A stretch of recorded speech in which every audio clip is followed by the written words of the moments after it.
હીરા ઉદ્યોગથી જોડાયેલા 70,000 થી વધુ કલાકારો અને કારીગરોએ ભેદભાવનો આરોપ લગાવ્યો છે।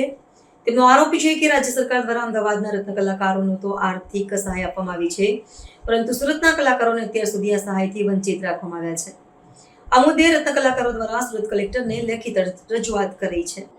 સુરતના હીરા ઉદ્યોગથી જોડાયેલા 70,000 થી વધુ કલાકારો અને કારીગરોએ ભેદભાવનો આરોપ લગાવ્યો છે।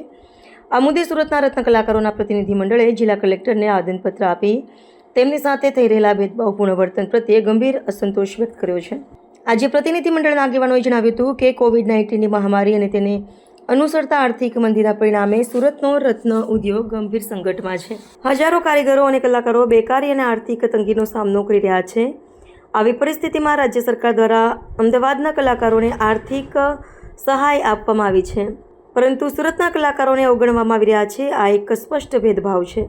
તેમણે પ્રશ્ન પણ ઊભો કર્યો છે કે શા માટે સુરતના કલાકારો સાથે આવો ભેદભાવ કરવામાં આવી રહ્યો છે। અમારા હક માટે અવાજ ઉઠાવવો પડે છે, તે જ ખેદજનક છે। બાંભણિયા ભદ્રેશ આજે સહાયની વાત સરકારે કરી, હજુ સુધી સુરતના રત્નકલાકારોને સહાય નથી ચૂકવવામાં આવી, શું કહેશો? હા, સમથિંગ 1.5-2 મહિના પહેલા અમે ફોર્મ ભર્યા હતા અને એ ફોર્મ એવી રીતના ભર્યા હતા કે જે ડોક્યુમેન્ટ જે સરકારે બહાર પડ્યા હતા ને એ તો બહુ મુશ્કેલી કરીને અમે ભેગા કર્યા હતા, બરાબર। તો 1.5 મહિનો કમ્પ્લીટ, 1.5-2 મહિના કમ્પ્લીટ થઈ ગયા છે અને સ્કૂલ તરફથી એક હપ્તો ફીનો નીકળી ગયો છે, હવે બીજો હપ્તો આવી ગયો છે ફીનો, બરાબર। તો હવે સ્કૂલ તરફથી પણ કહે છે હવે બીજો હપ્તો આવી ગયો, સ્કૂલની ફી ભરો। તો સરકારશ્રીને અમે ખાસ એક વિનંતી કરવા માંગી છે, જે તમે ડોક્યુમેન્ટ કીધા હતા અમે તમે પરિપત્ર કર્યા છે, તમને આપ્યા છે, તો હવે તમે 1.5 મહિનાની જે મુદત આપી હતી એ પણ હવે પૂરી થઈ ગઈ છે।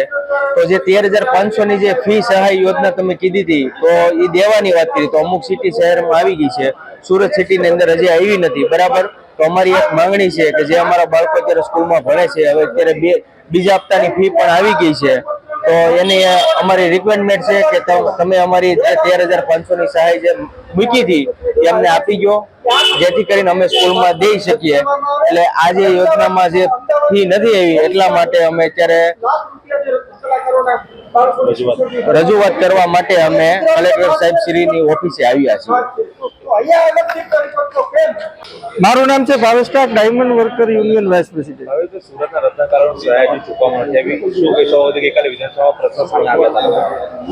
2 વર્ષથી આ મંદીના માહોલની વચ્ચે રત્ન કલાકારો જીવી રહ્યા છે, ત્યારે રત્ન કલાકારોને મદદ કરવા માટે સરકારે જે યોજના જાહેર કરી હતી 13,500 ની શિક્ષણ રાહત પેકેજ, એની સમય મર્યાદા પૂરી થઈ અને 1.5 વર્ષ આજે 1.5 મહિનાનો સમય થઈ ગયો છે।